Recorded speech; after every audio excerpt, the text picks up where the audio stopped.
Hi friends, welcome to my channel. I have taken another important and useful topic which is subsidiary books. Let us get into the today's topic.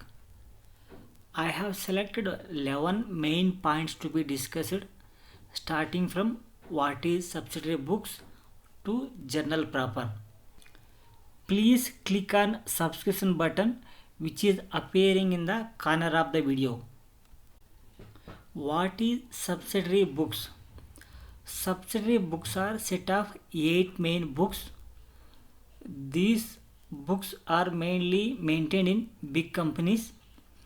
Let us understand first in small companies, whereas all type of transactions will be accounted first in journal and transferring will be to their ledger account.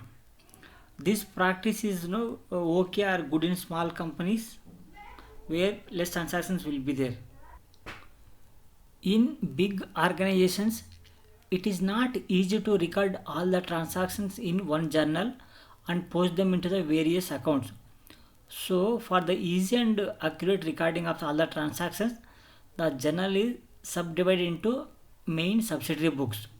For every type of transaction, there is a separate book like cash book, purchase book, sales book, purchase return book, sales return book, bills receivable book, bills payable book, and journal proper. What is the use of maintaining subsidiary books? First one, a time and labor saving in journaling and posting. Accounts will not be required to be posted again and no different ledgers if we maintain subsidiary books. Like if we are accounting a purchase, we will account in purchase book only. Second one, quick in record. The accounting staff can record the transactions quickly and easily. Yes, there are 8 different books are maintained. Third one, it facilitates division of work. The accounting work can be divided among many persons. Like one person can do AP, other person can do ER, other person can do taxation like that. So that it will be very easy. Fourth one, it is easily accessed. They will provide the information related to the particular transaction in the specific time. Suppose if you want to take any purchase register, you can take it. If you want a sales register, you can take it. You can use it for audit and other information. There are mainly 8 types of subsidiary books are there as shown below, starting from cash book, purchase book, sales book, purchase return book, sales return book, bills receivable book, bills payable book, and last one is journal proper. What is cash book? In cash books, we records only cash transactions like cash receipts and cash payments. So you can see cash format as below. First row will be mentioning date. Second row particulars who is been paying us, what is the amount we have received, and right hand side you can see how this cash amount has been spent date wise.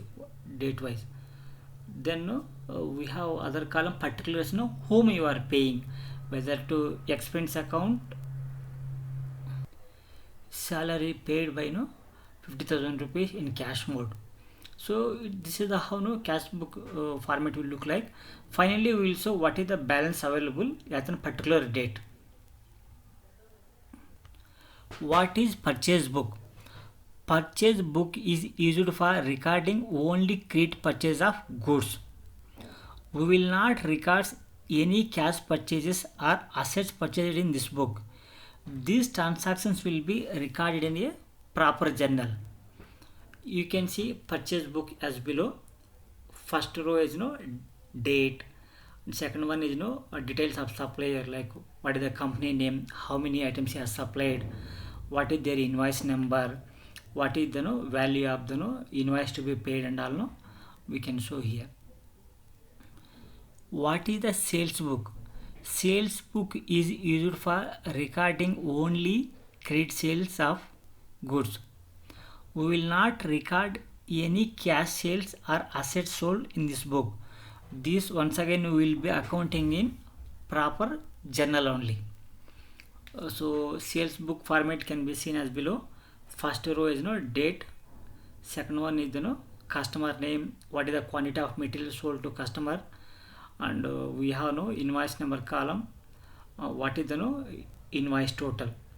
So based on this we can follow up the customer for payments. What is purchase return book, or we can call it as debit note. In this book we will be recording purchase return materials to our suppliers, like goods to broken in transit, not according to our sample. That is the example now why we are returning.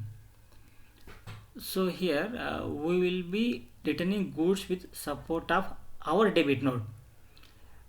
Our debit notes will become credit note to our supplier. So purchase return book format can be seen as first row is date. What date we are returning goods to the supplier. What is the name of the supplier, quantity of the material.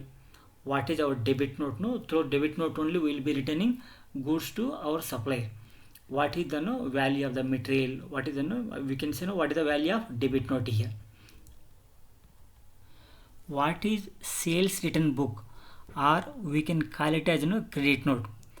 In this book we will be recording material returns from our customers against our sales. For example goods damaged due to transit, or those materials are not supplied as per their sample and all. Customer material will be received with support of their debit note, which will become credit note to our books. So this is the format of sales return book. First we can say date of receipt of the material. What is the customer name. What is the quantity of material received. What is the credit note number, and what is the value of material return, or what is the value of the credit note. What is bills receivable book, or we can call it as accounts receivable statement. In this book we will be recording amounts receivable from our customers against credit sales made to them. This book will help us to follow up with the customers for the pending payments. After seeing this statement or book we can call to customer for payment and all. So format can be seen as below. Number of bills. What is the date of bills. Customer name. What is the due date as per credit term, like 30 days, 45 days or 60 days. What is the value of the amount. So this will help us to track what is the pending amount from the customer. We can follow up. This is a very, very good book. Then what is bills payable book, or we can call it as accounts payable statement. This book is required to maintain for all credit purchases made from a supplier to make payment to them on time. So this format you can see here. What number of bills.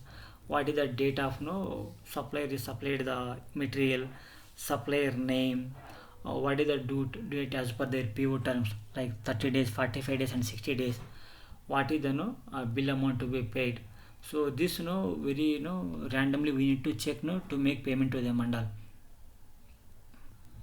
What is journal proper. Journal proper is to record all type of opening entries.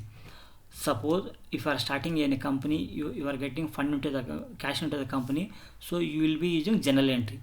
Then closing entries. So after passing sales and purchases in a particular month, so end of the month you have to pass one JV against our output by taking input credit tax. Then you have adjustment entries. Suppose you have to make any write off amount towards customer data or suppliers, you can use this adjustment entries. These transactions will be passed through journal proper only.